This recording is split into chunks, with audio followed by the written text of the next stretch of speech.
Казвам се Ивайло Дончев, за тези, които не знаят. На 34 години съм от град Сливен. Занимавам се с много неща, но професионално се занимавам с занимавам се с комерциална фотография, най-общо казано, и може би събитийна.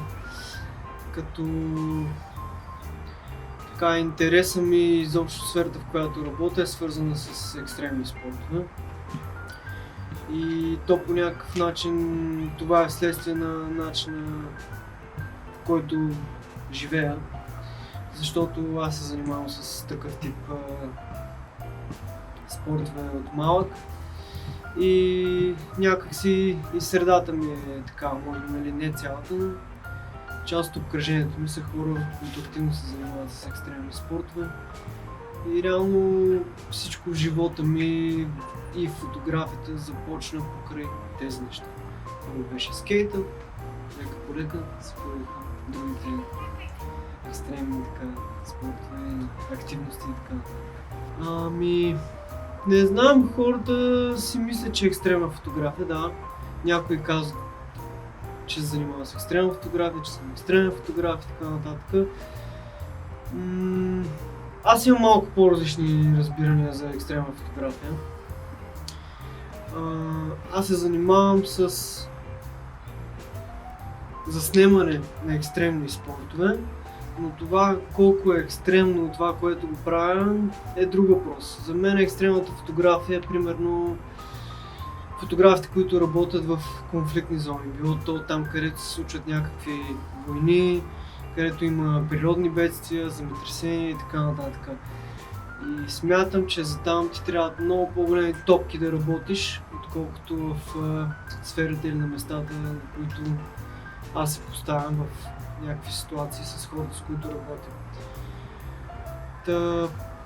Дали е екстремна или не, ще оставя това на хората да го преценят. Има някаква смесица между, може би, документалния approach към снимане, commercial approach и така нататък, и отразяване на някакво събитие. Но, пак казах, екстремна фотография за мен в моята глава е нещо съвсем различно.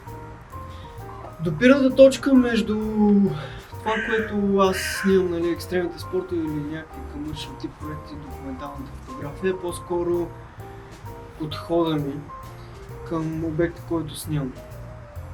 Защото без значение с кого работя или с кого снимам и къде съм, и дали е по работен проект или е по личен проект, използвам, как да кажа, принципите от документалната фотография, за да мога да се свържа на по-дълбоко ниво с модела, човека, обекта, когото снимам.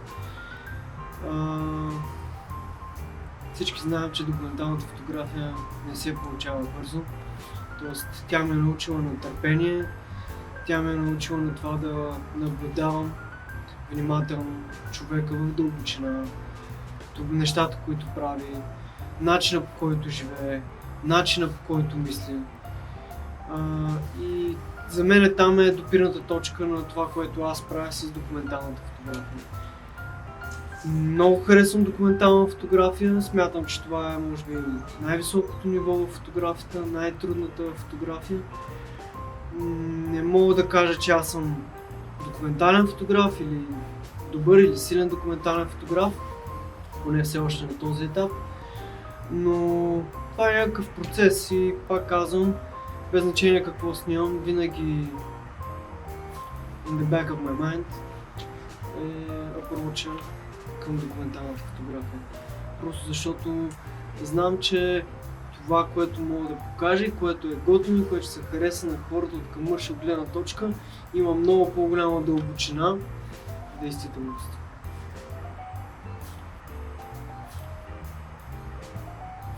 Хората според мен са свикнали да, как да кажа, да виждат вау кадрите, тези, които са, нали, в пиковия момент на даден атлет, спортист, когато прави някакъв трик и така нататък.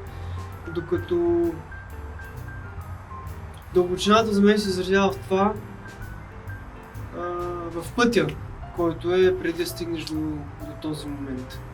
Тоест тези хора имат начин на живот, имат подготовка, имат също проблеми, имат също страхове, имат също препятствия по пътя си, имат също някаква неувереност.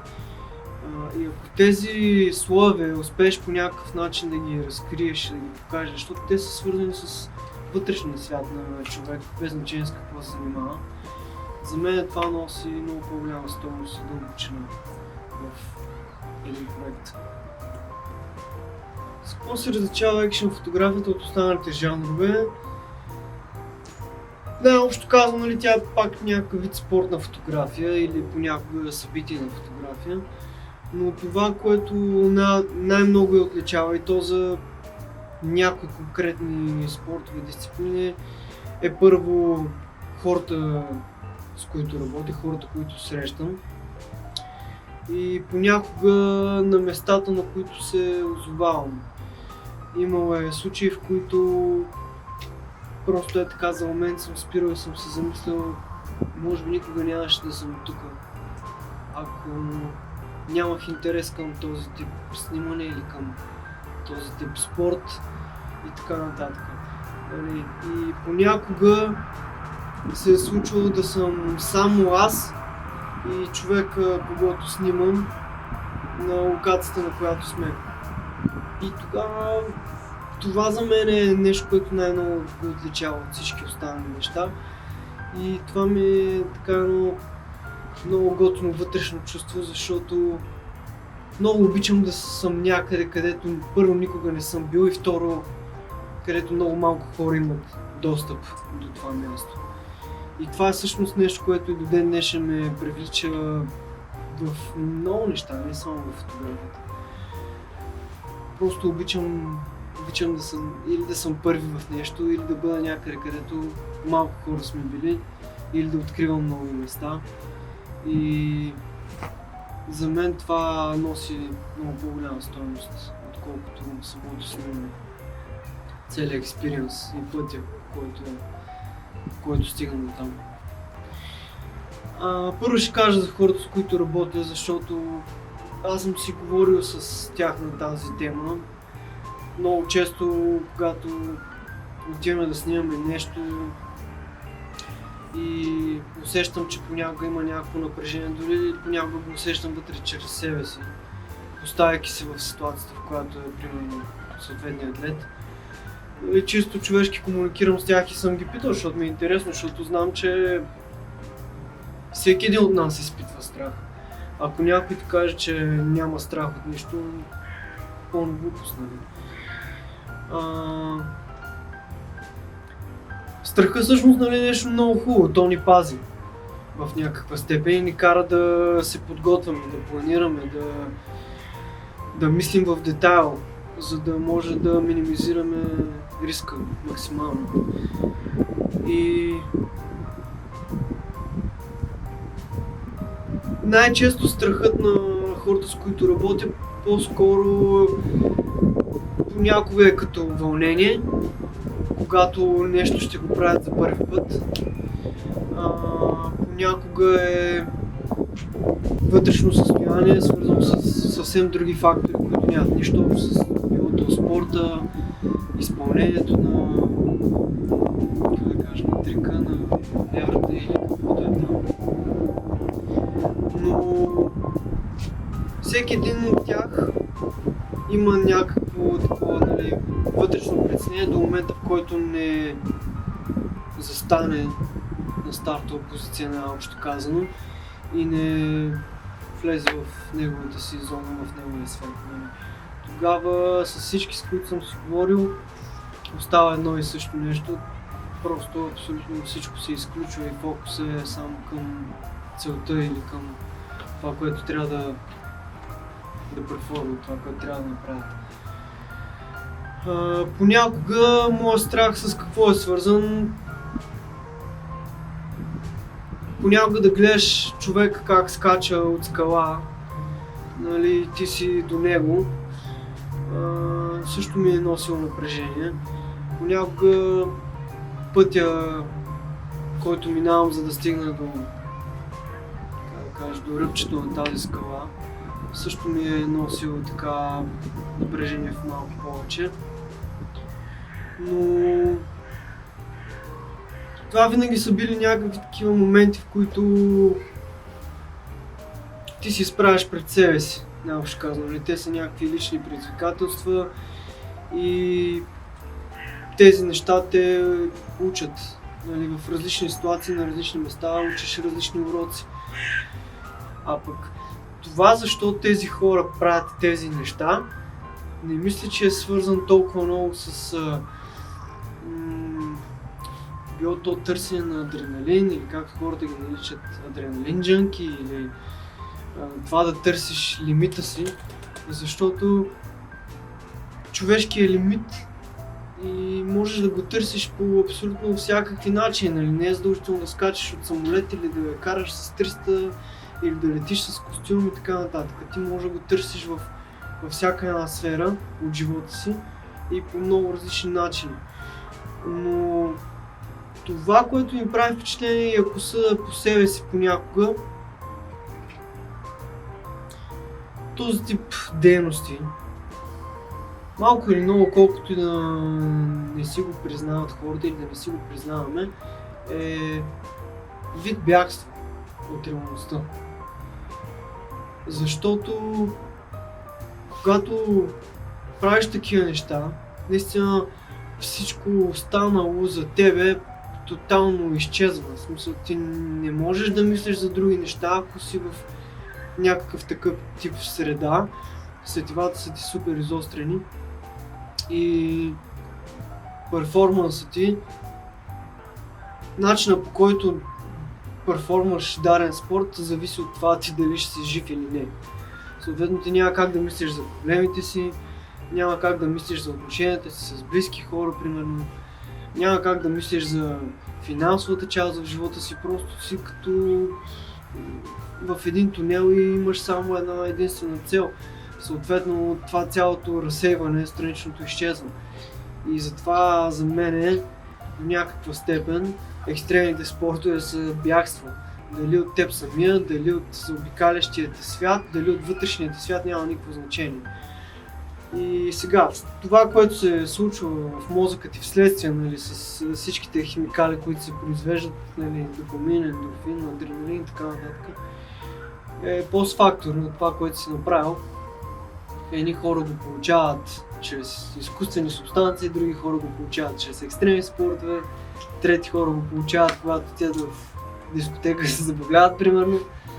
Нали, нивата на тези химикали в човешкия мозък при всеки един индивид са различни и всеки си ги търси по различен начин, защото те какво правят? Те просто ни карат да се чувстваме щастливи. Кой човек не иска да се чувства добре и щастлив?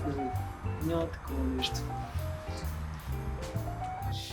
Ами, да, защо не? Фотографията също може бягство от нещо. Много хора я използват да изразят себе си, много хора я използват като може начин на медитация. Много хора я използват може би като някаква маска, да прикрият нещо в себе си, вътрешен свят и така нататък.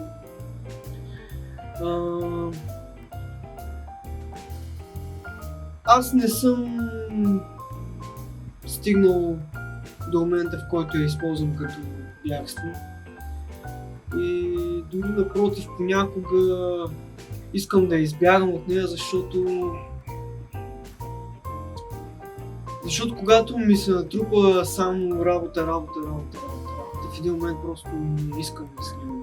Имам нужда да си дам почивка или по-скоро аз бягам от фотографията, за да мога да се презаредя. Защото ти каквото и да правиш, ти даваш от себе си.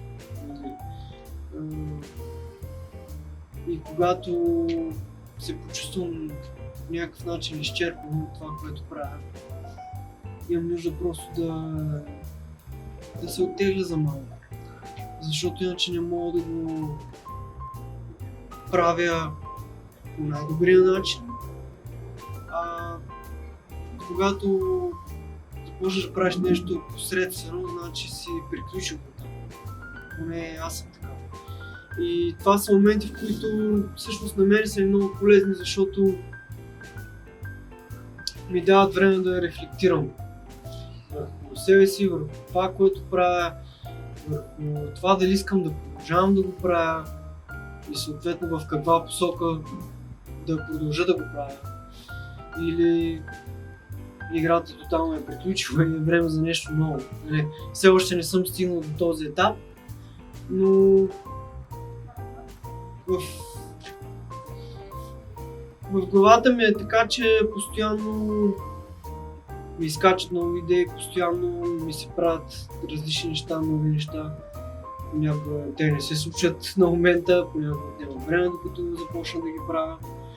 Но да, аз много често съм си мислил и съм казал, че понякога не се възприемам просто като фотограф или само като фотограф. Не смятам, че съм само това. И по-скоро ми е интересно да видя в какво друго мога да се превърна, освен в фотограф. Ето ти нещо за лимита. Къде е моят лимит? Какъв мога да стана? С какво мога да се занимавам докато съм жив? Не е задължително да са екстремните спорта или дали от тук мога да скоча или с това мога да летя. Какъв човек мога да стана докато съм жив? Как мога да използвам пълния си потенциал? Това е моят лимит. Как мога да открия пълния си потенциал? И в какво се изразява това?